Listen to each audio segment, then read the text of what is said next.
Pues muy bien. Queridos hermanos, muy buenas noches. Creo que habrá muchos que ni siquiera me han visto por la congregación, pero yo me congrego en el norte con el pastor César, el pastor David.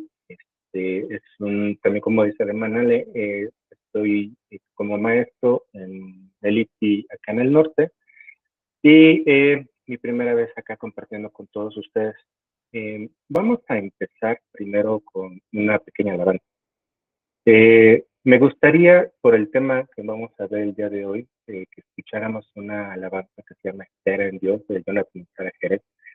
Creo que para el contexto del capítulo nos va a dejar en un mood, creo que correcto. Así que voy a compartir con todo el audio, así que me levantan su manita si escuchan la canción.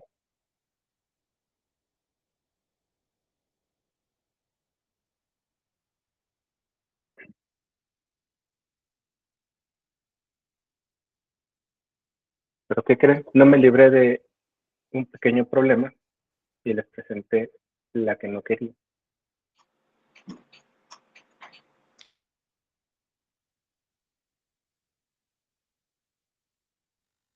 Esta sí. De nuevo me avisan si escuchan. Gracias.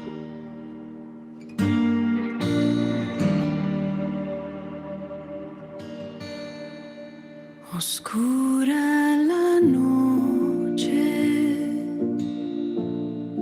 no veo la luz, mi alma en angustia me cubre el dolor. Preguntan dónde está tu Dios, ¿hasta cuándo, Señor?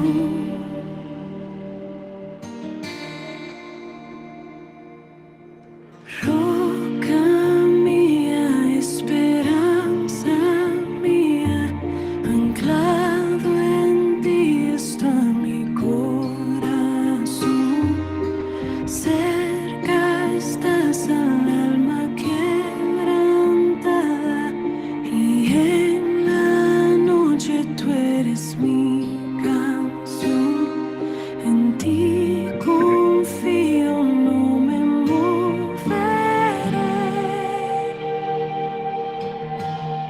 Alma mía, espera en Dios.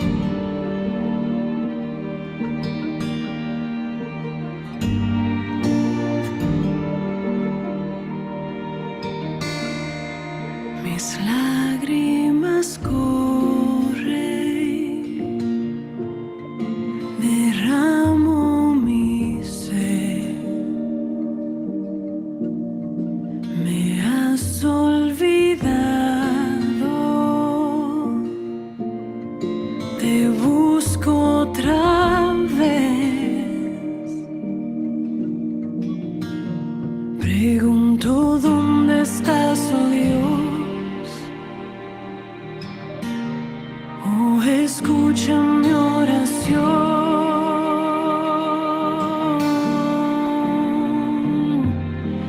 Roca mía, esperanza mía, anclado en ti está mi corazón. Cerca estás al alma quebrantada y en la noche tú eres mi canción.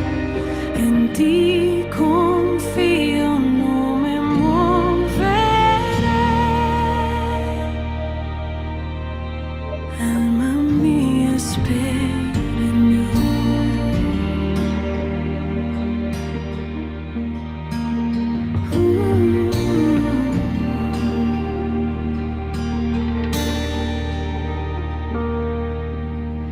Esto recuerdo, traigo a mi corazón.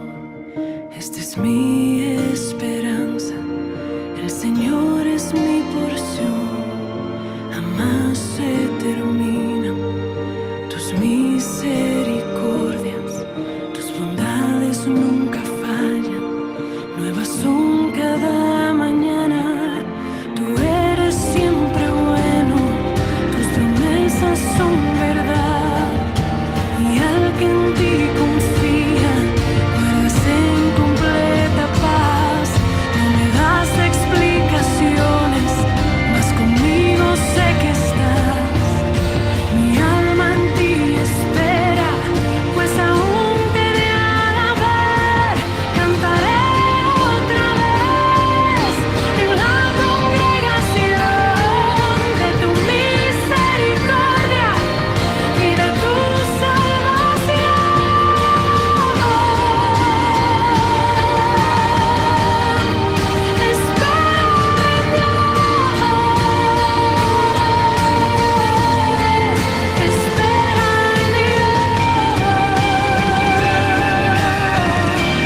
No sé, hermanos, pero hay a veces que, como nos trata este mundo, parecería que hay poca esperanza.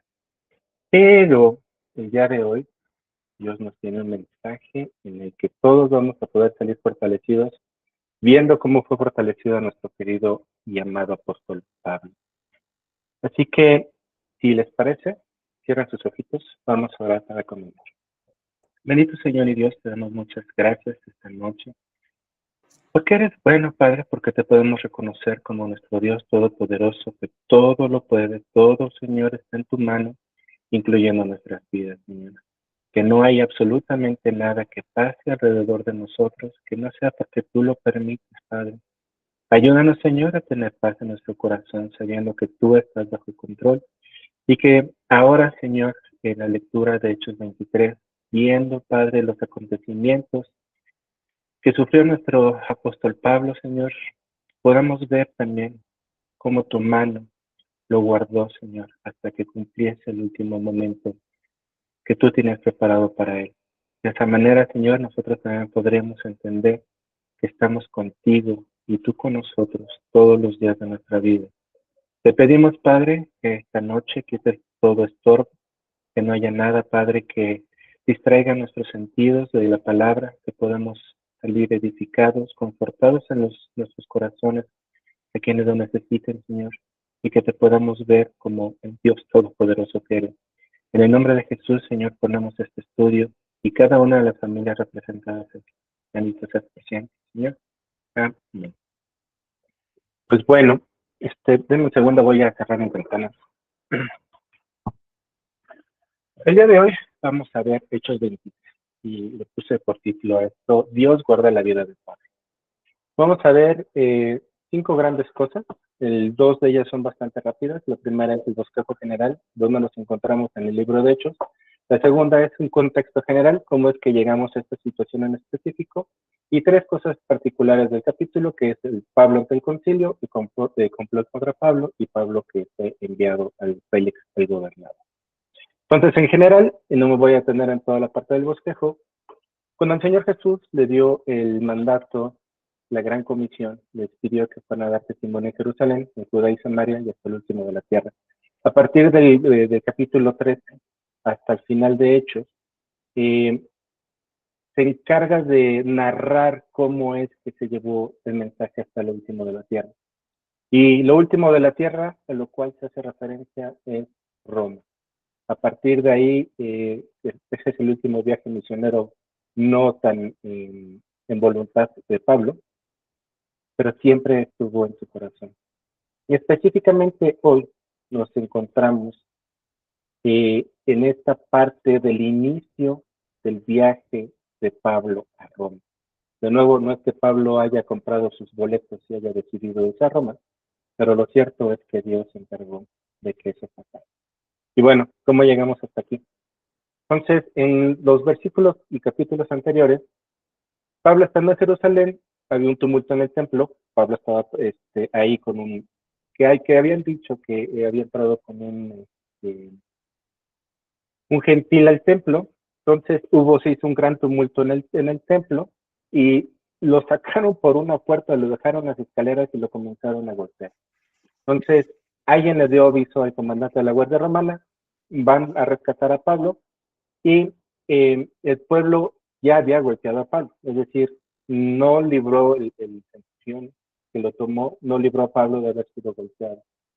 Entonces el centurión captura a Pablo, lo encadena y lo lleva a un cuartel. Y lo saca cargando de la gran cantidad de personas que había ahí tratando de pegar a Pablo. Y obviamente no trataba nada más de pegarle a Pablo, trataban de matar. Entonces, Pablo pide hablar al pueblo para presentar su testimonio, pero curiosamente el pueblo en lugar de apaciguarse aún estaba con mucho alboroto en el pueblo. Y el pueblo obviamente seguía deseando matar a Pablo.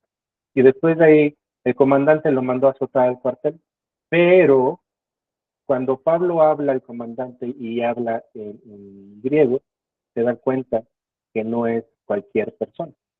Entonces le preguntaron si era centurión, que si era ciudadano romano. Pablo le dice que sí, y a partir de ahí entonces el centurión tuvo que cubrirlo porque tenía a su cargo la vida de un ciudadano humano. Y si le hubiera pasado algo a Pablo, el centurión hubiera tenido bastante historia. Entonces, lo que quería realmente el centurión era solicitar el concilio para que se reuniera para saber de qué acusaban a Pablo. Y justamente eso es lo que vamos a ver a partir de ahorita. Entonces vamos a darle lectura, hermanos, a Hechos 23 completito y ahorita vamos a irnos parte por parte a revisar qué es lo que nos dice la palabra de Dios. Dice 23:1. Entonces Pablo, mirando fijamente al concilio, dijo: varones hermanos, yo, con toda buena conciencia, he vivido delante de Dios hasta el día de hoy. El sumo sacerdote Ananías ordenó entonces a los que estaban junto a él que le golpearan en la boca. Entonces Pablo le dijo: Dios te golpeará a ti, pared blanqueada. ¿Estás tú sentado para juzgarme conforme a la ley y quebrantando la ley me mandas golpear? Los que estaban presentes dijeron: ¿al sumo sacerdote de Dios injuria? Pablo dijo: no sabía, hermano, que era el sumo sacerdote, pues escrito está: no maldecirás a un príncipe de tu pueblo. Entonces Pablo, notando que era una parte de saduceos y otra de fariseos, alzó la voz en el concilio: varones hermanos, yo soy fariseo, hijo de fariseo, acerca de la esperanza y de la resurrección de los muertos que me juzgan. Y cuando dijo esto, se produjo disensión en los fariseos y los saduceos, y la asamblea se dividió. Porque los saduceos dicen que no hay resurrección, ni ángel, ni espíritu, pero los fariseos afirman estas cosas. Y un gran poserío, y levantándose los escribas de la parte de los fariseos, contendían diciendo: ningún mal hallamos en este hombre, que si un espíritu le ha hablado, o un ángel, no resistamos a Dios.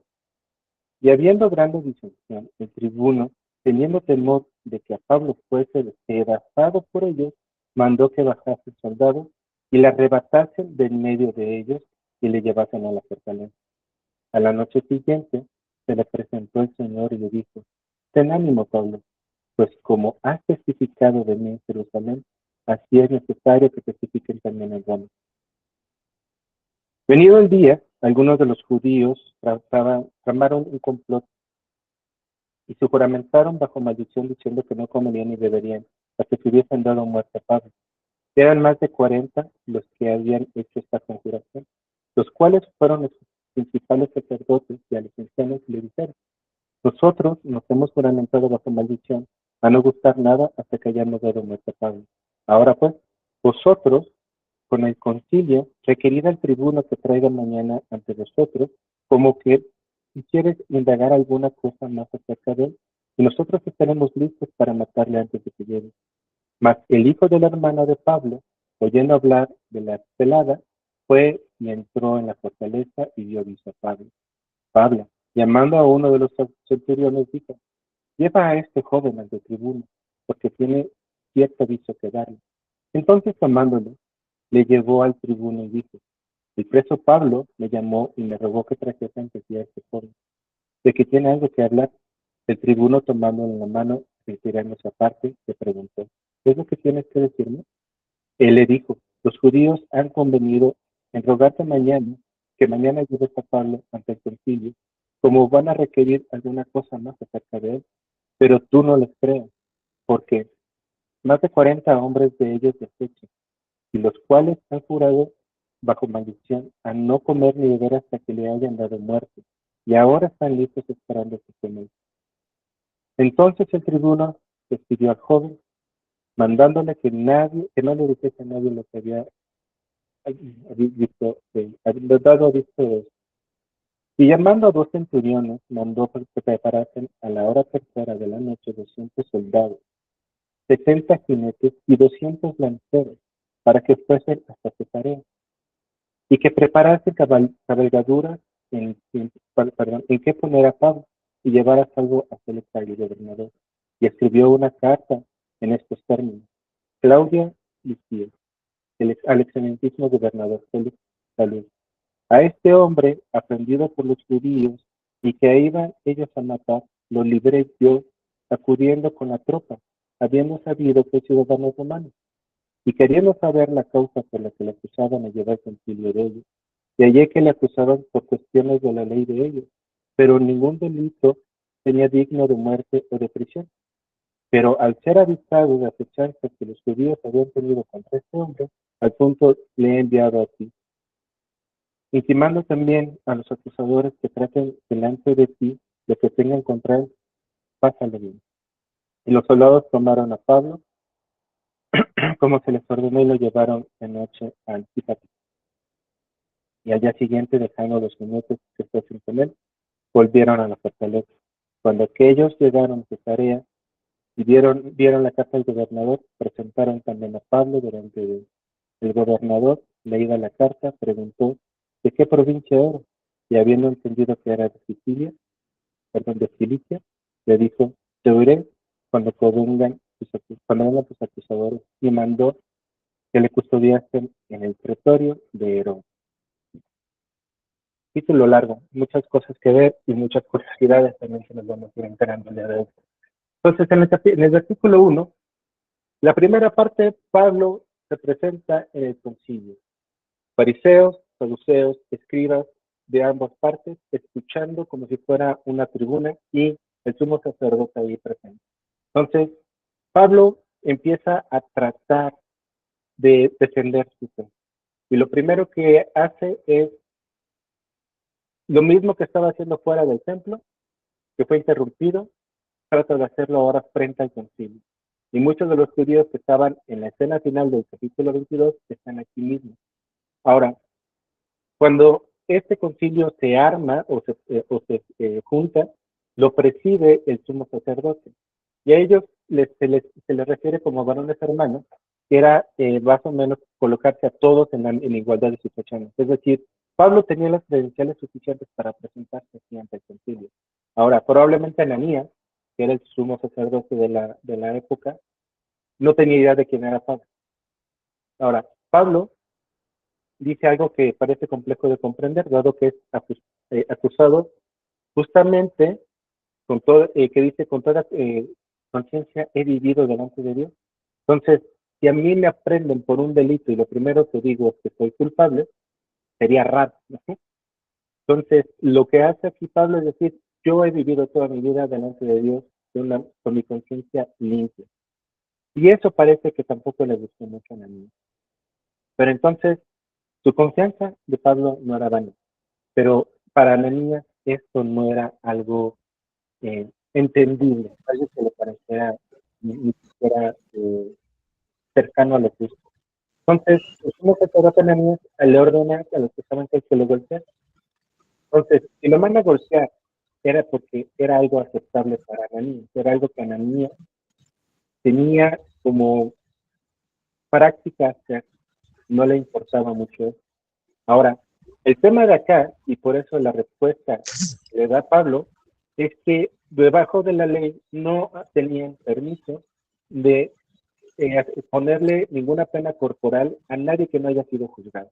Entonces, si alguien manda a golpear a Pablo, era porque estaba básicamente diciendo que era Pablo, pero no había sido hecho todavía el juicio. Entonces, ¿cómo podían declararlo culpable si no había juicio? Entonces, por eso es que Pablo le dice, Dios te golpearé aquí para extranjero. ¿Estás tú sentado para juzgarme conforme a la ley y quebrantando la ley me mandas golpear? Era un quebrantamiento de ley el mandar golpear a alguien antes de juzgar. Ahora, ¿en qué tono le habrá dicho eso a Pablo? Yo creo que Pablo no era una persona muy poética.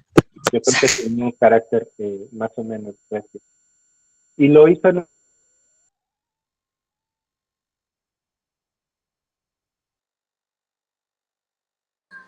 Ay, hermano, se silenció su micrófono, perdón.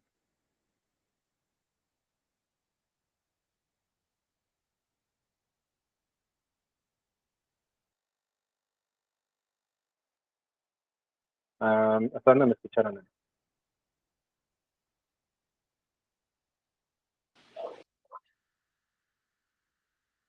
Hola, hola. ¿Me escuchan ahí? Sí, se escucha. Había terminado donde mandan a golpear a Pablo. Bueno, No se escucha. Entonces, lo que les decía es que no es lícito para el sumo sacerdote mandar a golpear a alguien que no había sido juzgado. En Deuteronomio 25, 1 y 2 hace esa referencia. Entonces, Pablo le dice al sumo sacerdote, Dios te golpeará a ti para blanquear. ¿Estás tú sentado para juzgarme conforme a la ley y quebrantando la ley me mandas golpear? El sentido es este, porque en realidad nadie debió haber recibido una pena corporal como ser golpeado sin, sin que haya sido juzgado. Entonces, ¿en qué tono habrá dicho esto Pablo de tal forma que todo mundo en el lugar escuchó? No había micrófonos en la época, así es que era algo realmente con una voz clara, fuerte y que todos escucharon. Ahora, hay que tener un poquito de cuidado con las personas acá. Probablemente nos acordemos de Anás, que era sumo sacerdote anteriormente. Este es Ananías, quizás se parece un poco, pero no es igual. Y este empezó a ser sumo sacerdote por ahí del año 47 después de Cristo. Y según algunos historiadores, entre ellos Josefo, dice que fue uno de los sumos sacerdotes más crueles, malos y corruptos que ocupara su cargo. Y un comentarista, que nunca puedo pronunciar bien su apellido, que se llama Longenecker, dice que Ananías fue asesinado a golpes por su propio pueblo en una revuelta que hubo posterior, y parece que Pablo estaba profetizando la muerte de Ananías. Es decir, la persona que estaba juzgando a Pablo no llevaba una vida recta y nunca llevó una vida recta. Rompe la ley, manda a golpear a Pablo, y Pablo, yo creo que siempre ha sido guiado por el Espíritu Santo, habla la palabra que dice que él será golpeado. Dios te golpeará. Qué fuerte. Ahora, los que estaban sentados dijeron, al sumo sacerdote de Dios injurió. Pablo dijo, no sabía, hermanos, que él es un sacerdote. Pues escrito está, no maldecirás a un príncipe de su pueblo. Ahora, efectivamente, en Éxodo 22, 28, no es, dice que no es lícito maldecir al sumo sacerdote, y por eso es que Pablo se disculpa. Pero aquí la pregunta que a mí me surge es, ¿cómo es que no supo que el sumo sacerdote es el que le había hablado? Los sumos sacerdotes tenían una vestimenta especial, se sentaban en el lugar principal. ¿Cómo es que él no podía o no reconoció que era el sumo sacerdote?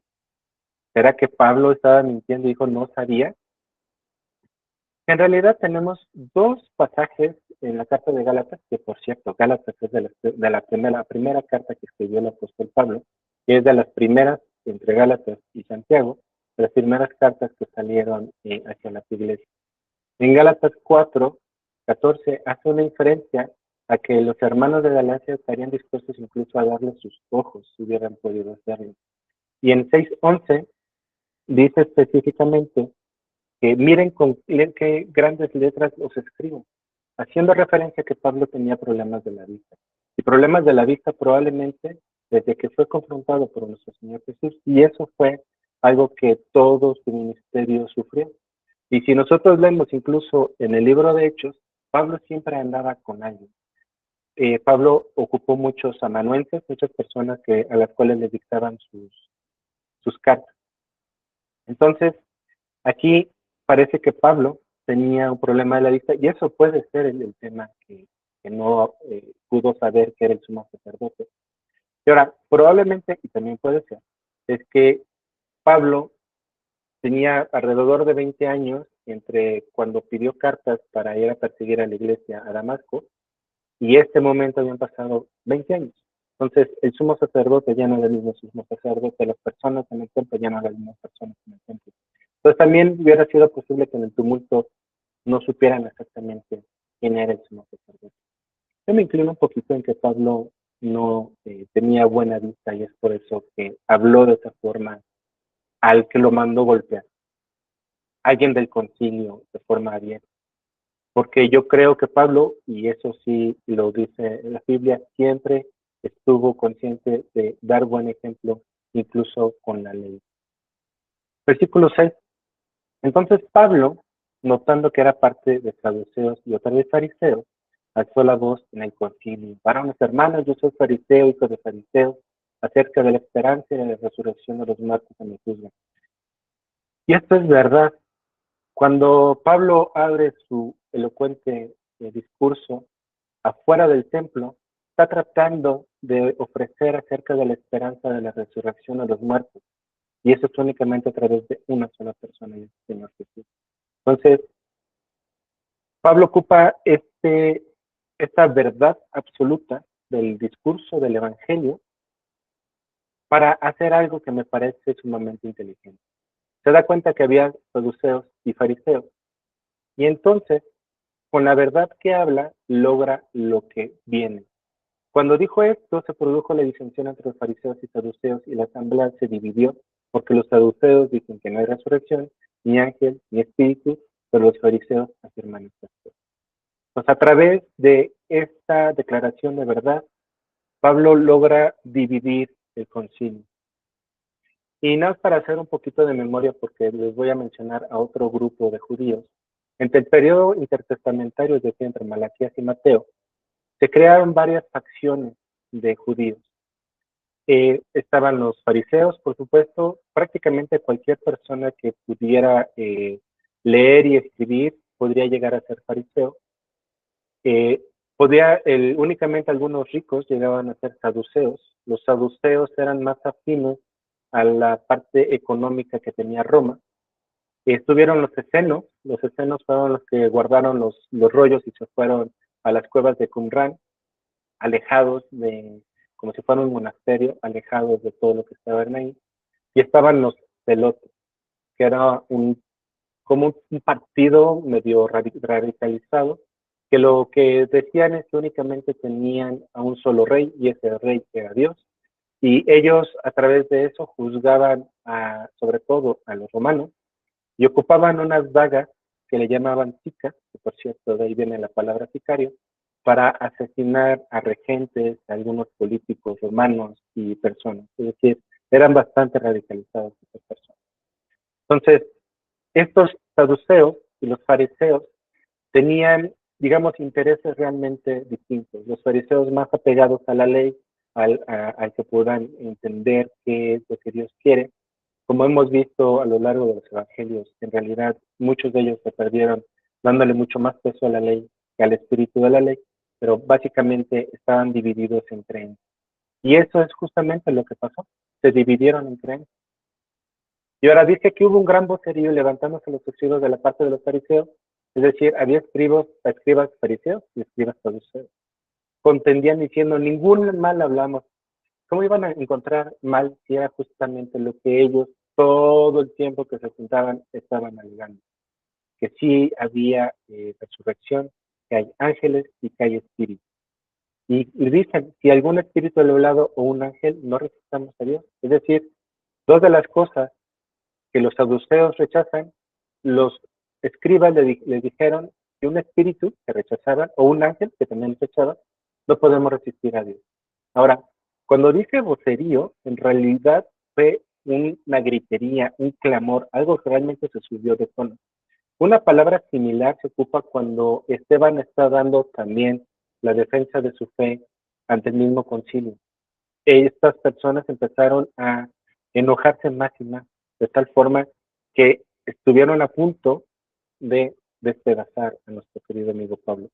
Entonces, la afinidad de los fariseos los puso de su lado, pero los saduceos se colocaron justo al otro extremo, y como dice el versículo 10, habiendo grande disensión el tribuno, teniendo temor que fuere despedazado. Imagínense el carácter de estas personas que parecían incluso ser muy bélicas, que tenían mucho coraje, que probablemente al estar tratando de jalar a Pablo lo pudieran haber desmembrado, quitarse los brazos y las piernas.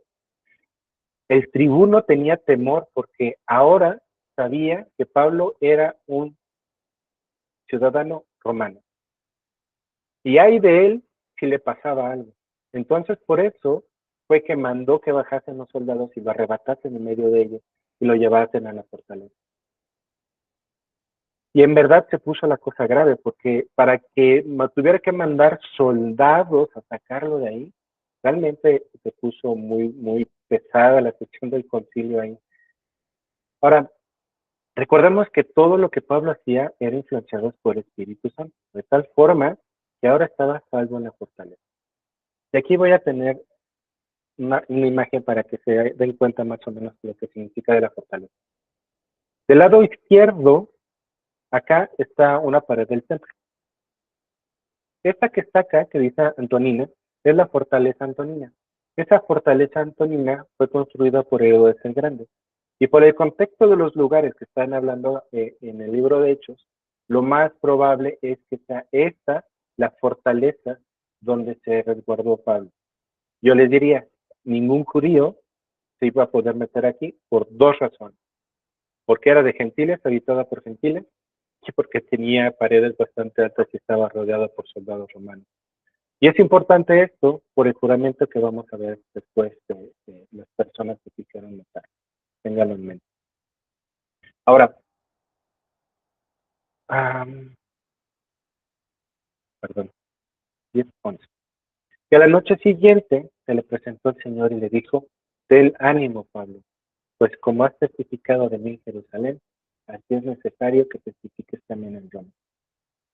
El propósito de ponerle la alabanza al inicio, hermanos, es porque imagínense ustedes a Pablo haber sido golpeado 2 días antes, llevado arrestado, después casi desmembrado el día siguiente, y lo llevan a la fortaleza, pero en la fortaleza realmente no estaba en una suite de lujo, estaba en las mazmorras, estaba preso ahí. Pablo, a estas alturas del partido, ya era experto en las cárceles, era experto en golpizas y experto en casi quedar muerto. Pero había otra cosa importante. No había personas alrededor de Pablo. No estaban los hermanos, no había nadie alrededor de él. Y no sé cómo se haya sentido Pablo, pero creo que la alabanza que escuchamos puede decir un poco del corazón humano de nuestro querido amado Pablo. Porque el Señor Jesús descendió y le dijo, ten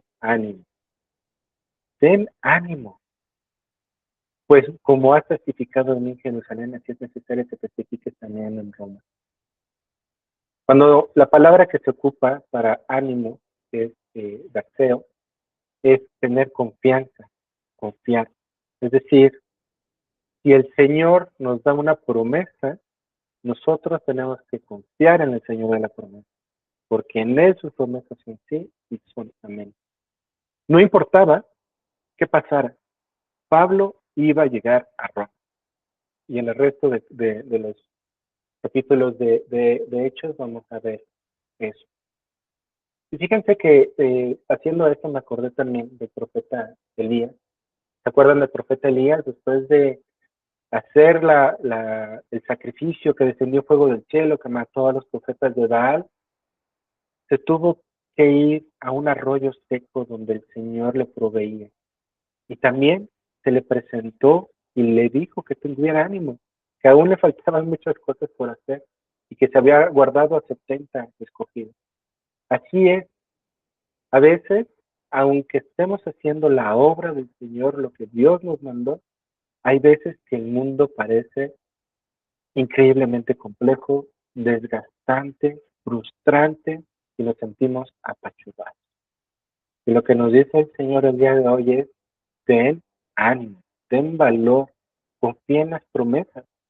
Y nuestra promesa no es que en este mundo vamos a estar gozosos y rebosando de alegría por todas las situaciones que hay acá, sino la promesa es que al final de nuestros días tendremos una habitación con al lado de nuestro hermano, porque fuimos adoptados y ahora estamos ahí. Ahora, Spurgeon dice en el comentario de este pasaje, un decreto divino te ordena para un servicio más perfecto de lo que has visto. Un futuro te espera y no hay ningún poder en la tierra que lo pueda robar. Por lo tanto, ten buena. Hermano, no sé cómo estés ahorita, pero estás como necesitas estar para que Dios trabaje en ti. Y como dice el hermano Spurgeon, un futuro nos espera y no hay ningún poder en la tierra que lo pueda robar. Así es que tratemos de estar en esta tierra con buenas. Entonces dejamos ahorita a nuestro querido amigo y hermano Pablo en la cárcel, triste y siendo confortado por el Señor Jesús. Y por otro lado, tenemos a unos personajes, unos judíos que tramaron un complot y se juramentaron para matar. ¿Se acuerdan de las facciones que les comentaba de los saduceos, los fariseos, los escenos, los celotes? Bueno, pues parece que este grupo de personas que juramentaron eran este tipo de partido, los celotes. Ellos decían que eran como los descendientes o los que cuidaron las justas políticas de Juan Hircano en el tiempo de los macabeos. Sea como sea, en realidad, aunque ellos decían que tenían a Dios por rey, lo que hacían no era ni cercano a algo que Dios podía tomar como voluntad. Eran celosos y tenían un compromiso muy profundo con su causa.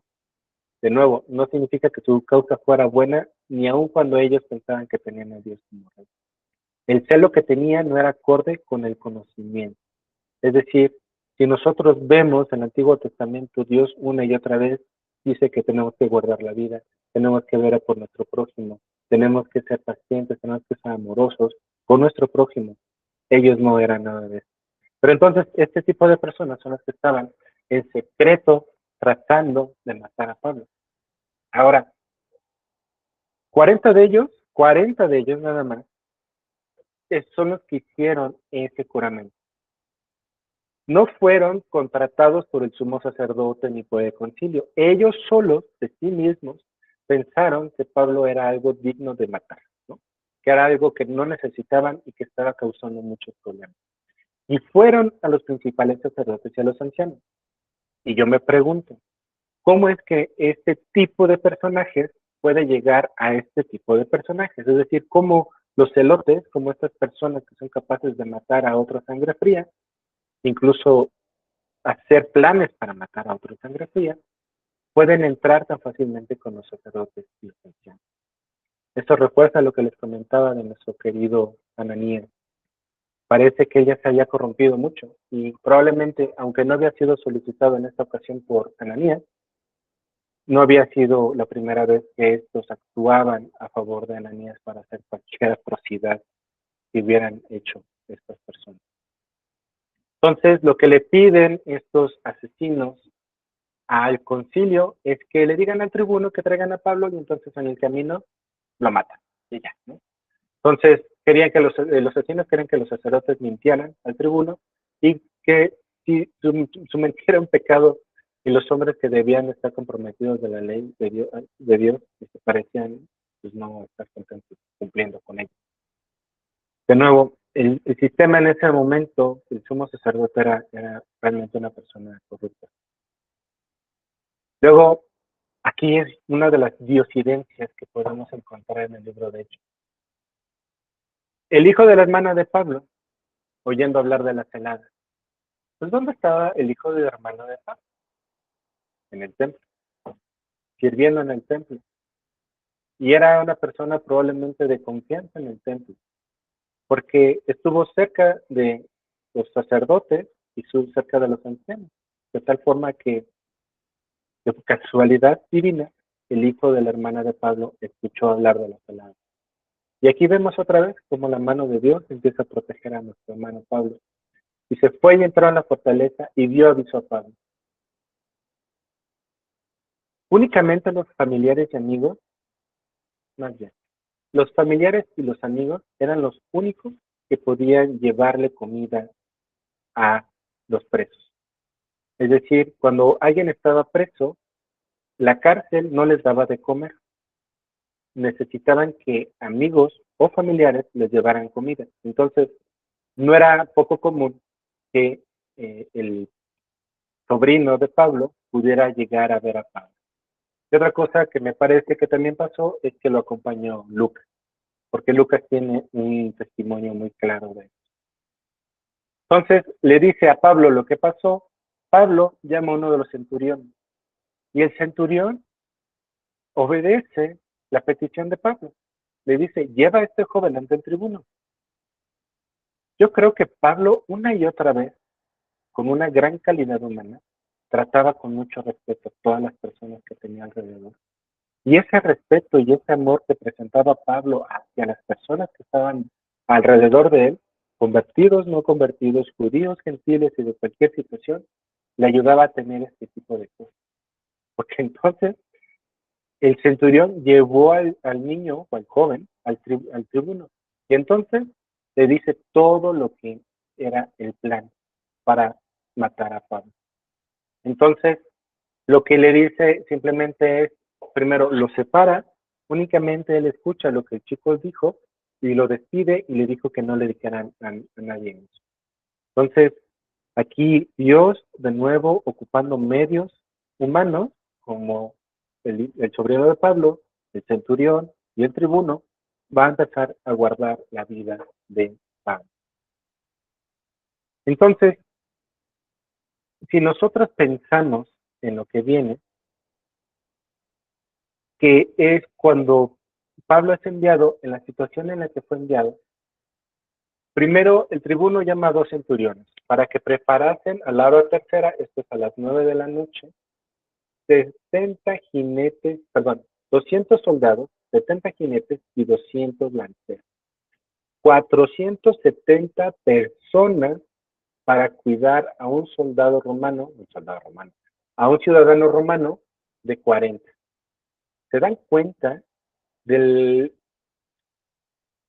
de cómo estas personas eran famosas por ser realmente agresivas? ¿Cómo es que era necesario tener a 470 para defenderse de 40? Realmente era algo que le preocupaba mucho al tribuno. Y le preocupaba porque, de nuevo, Pablo era ciudadano romano. Si le llegara a pasar algo cuando estaba bajo su guardia, él mismo probablemente iba a tener que pagar con su muerte.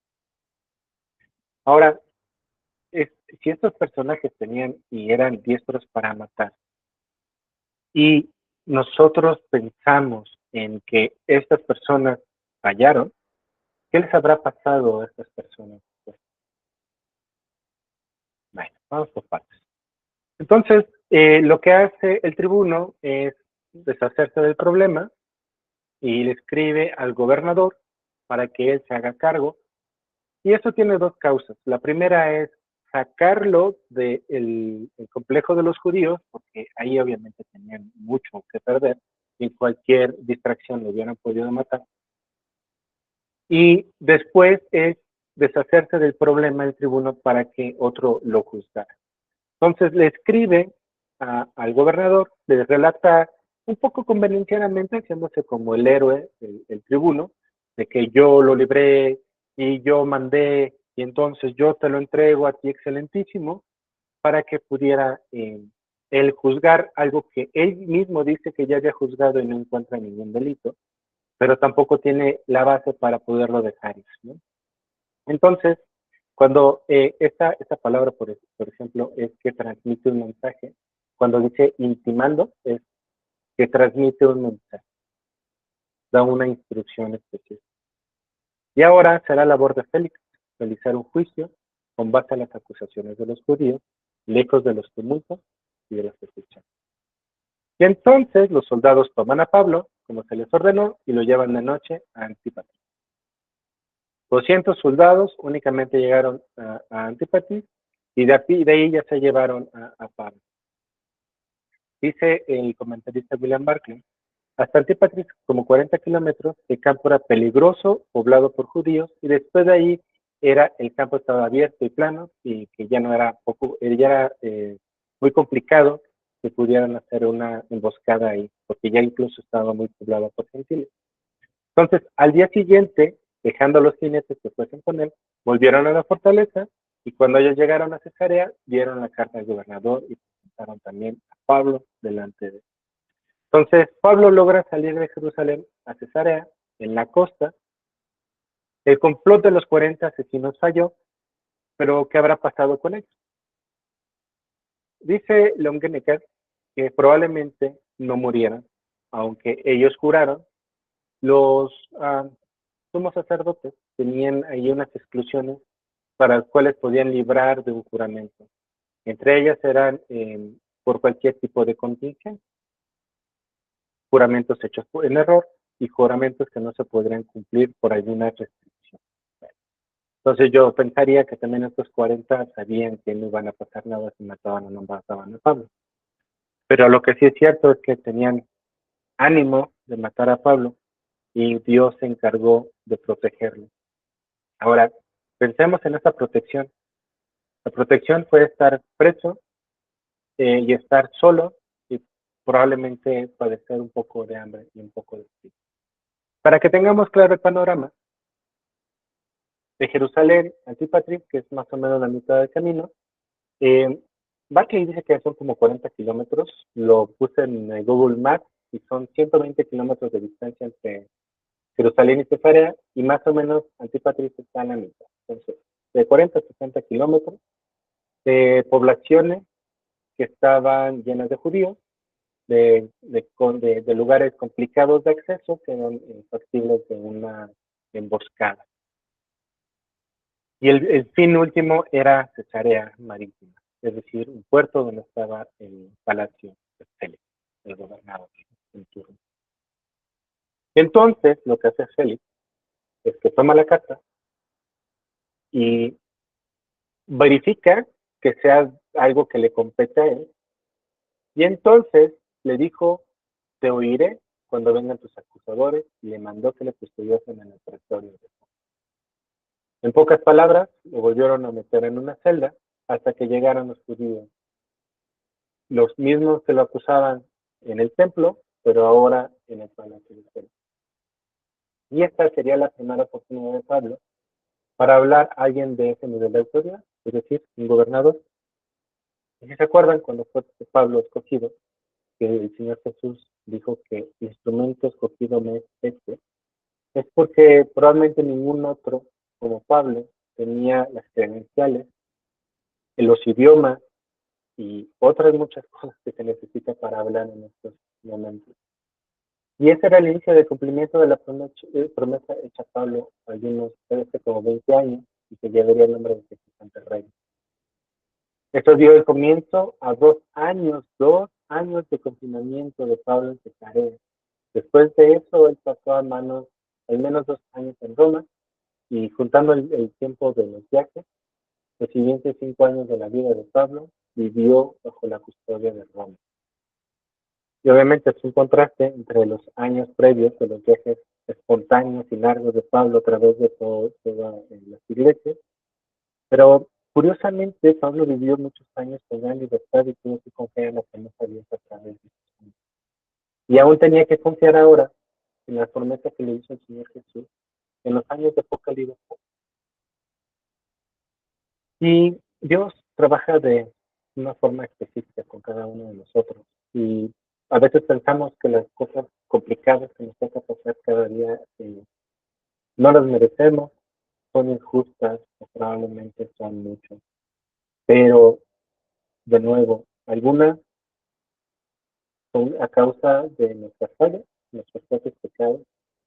Algunas otras Dios las permite para irnos puliendo. Pero el fin último, tanto de Pablo, de Pedro, de los apóstoles, de Esteban y de todos los que estamos en este viaje, es encontrarnos con el final del camino.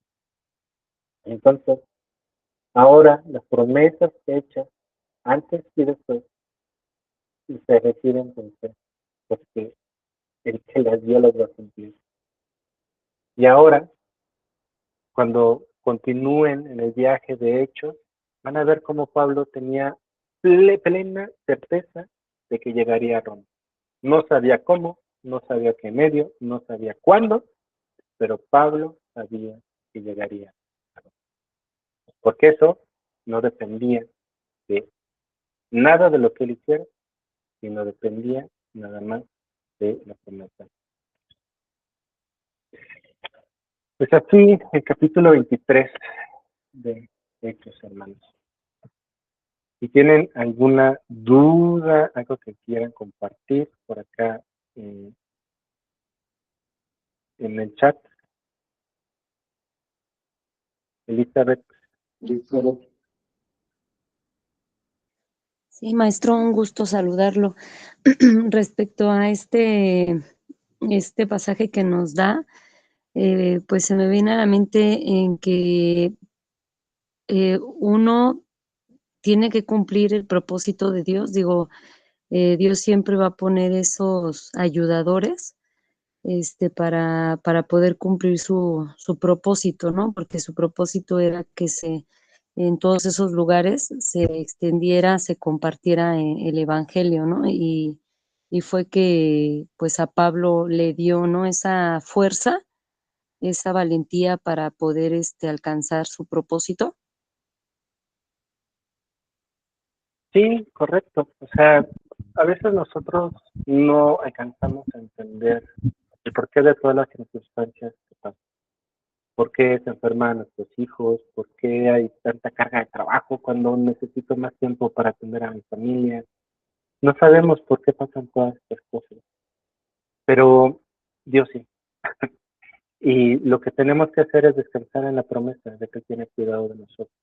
Tenemos que orar todos los días, alimentarnos de su palabra, estar escuchando una y otra vez para que nuestro corazón confíe en realidad en las promesas que Dios nos ha dado. Y no digo que sea algo fácil, no digo que sea un acto instantáneo, pero es algo que es real y que podemos hacer. Muy bien. ¿Alguien más? ¿Alguna otra pregunta o comentario? Yo, Robert, hola, ¿cómo estás? Hola, Jeff. Oye, Robert, diste una cita que no alcancé a escuchar bien. A ver, sácame del error. A ver si fue Éxodo, pero Di algunas de no todo. alcancé. Les paso la presentación, ya, le paso a Ale la presentación para que se la... Sí, porque no la alcancé a notar. Nada más escuché que fue Éxodo, pero no escuché bien el capítulo porque se entrecortaba tu voz. Qué lástima. Bueno, les paso la presentación, pero sí, hay un par de referencias de eso. Pero sí, se las comparto, no hay problema. Pues Me muy parece bien. que María Berta nada más había alzado. Ya no sé si tenga alguna duda, María Berta. Ya para concluir, parece que no. Adelante. Muchas gracias, Alfonso. Pues bueno, también me gustaría que nos despidiéramos orando y les voy a dejar otra alabanza. Perdón, Abraham, ¿ibas a preguntar algo? Gracias. ¿Sí me escuchan? Sí. Iba a Sí. preguntar, en la parte donde se dice que Pablo estaba solo, no alcancé a escuchar muy bien. ¿Hay un motivo por el que estaba solo? ¿También los que estaban con Pablo eran perseguidos o eran despreciados de alguna manera? Y otra, la segunda, es ¿cuál es el nombre de la alabanza que puso al principio?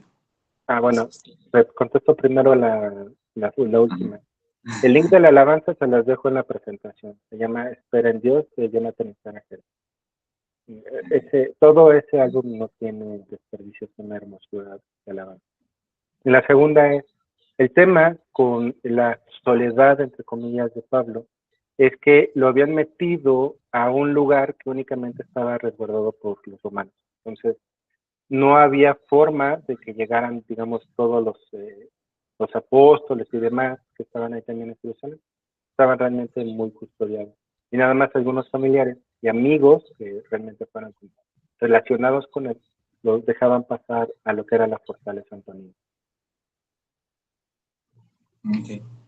Pues gracias. muy bien. Entonces,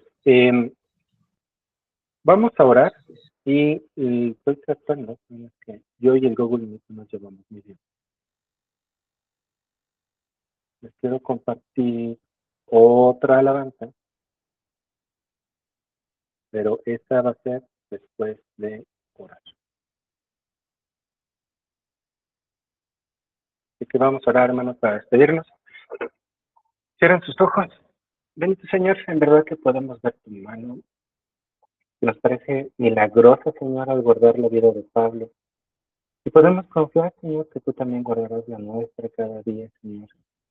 Que nosotros estamos con vida porque tú así lo quieres. Porque tenemos un propósito divino en tu plan. Y lo que te pedimos, Señor, esta noche es que también reconforte nuestro corazón, que le dé sentido, Señor, a las cosas que no tienen sentido en nuestra mente, que nos ayudes a continuar en fe, a continuar en amor, Señor, con una buena disposición en el camino que tú nos has puesto. Sin importar las cargas de complicado que puede llegar a ser este mundo, podamos verte a ti, Señor, como nuestra meta, que cada noche podamos llegar y resguardarnos en ti plenamente, sabiendo que tú tienes cuidado de nosotros. Muchas gracias, Señor, por la ayuda de todos los que escucharon esta noche, esperando que tu palabra sea de bendición para su vida y para todos los que están alrededor de ellos. Que podamos, Señor, ser hacedores de tu palabra y poder estar confiados, Señor, que cada día tú estás con nosotros y podemos agarrarnos de ti, de tus promesas, de lo que tú eres, Señor, para enfrentarnos al mundo que está a veces de cabeza ante nuestros ojos. Gracias, Señor, por este tiempo que nos has permitido tener. Esperamos en ti, Señor, que sea de gran bendición para todos los hermanos, Señor. En el nombre de Jesús, Padre, te damos gracias. Amén. Bueno, esta última alabanza que les quiero dejar, creo que algunos que han escuchado algún estudio conmigo antes ya la escucharon, pero no importa, vuelven a escucharla. Se llama Ciudad de Dios. El hermano Jonathan Pérez, que también es de ellos, la escribió para un funeral, pensando en un funeral. Escuchémosla y después de eso estamos despedidos.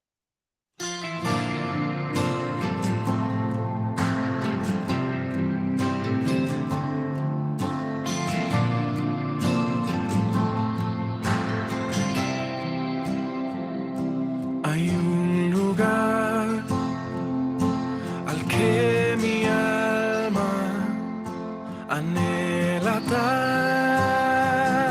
tanto por llegar, una ciudad donde hay descanso y gozo por la eternidad. Sé que pronto allá estaré, con mis ojos yo veré aquel que vino a rescatarme para llevarme allí con él. He aquí que la presencia del Señor mora en medio de los hombres que Él salvó. Ellos son su pueblo y en su eterno Dios. La ciudad de Dios es lo que anhelo yo.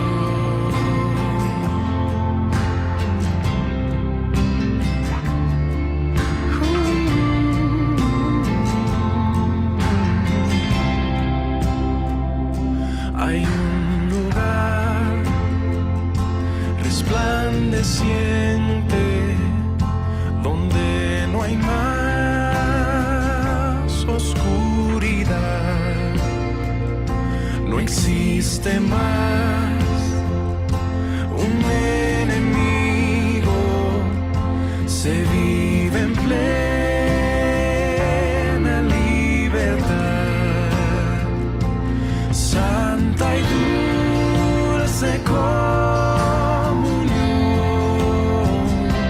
sin vergüenza ni temor, pues su justicia cubre